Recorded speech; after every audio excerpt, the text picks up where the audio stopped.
واش هذه تعتبر تجاره خويا اللي غادي تبقى خدام بها حياتك كامله؟ انت ملي كتبغي تبدا التجاره الالكترونيه يا صديقي، ما هو الهدف من هذه التجاره الالكترونيه؟ هذا هو السؤال الاول اللي خاصك تسول راسك.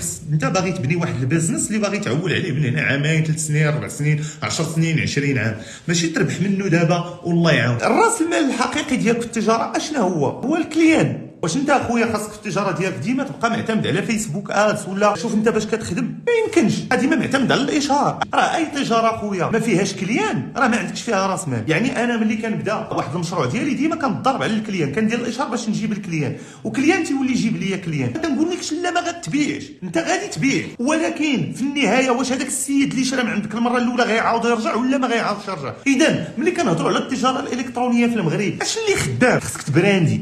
الوغ انا باش غادي نبراندي تحتاج اولا راس مال كبير، عاد سير على الاشهار، عاد سير على استراتيجيات الماركتينغ اللي غتخدم بها، عاد سير. المهم كنهضروا في البراند.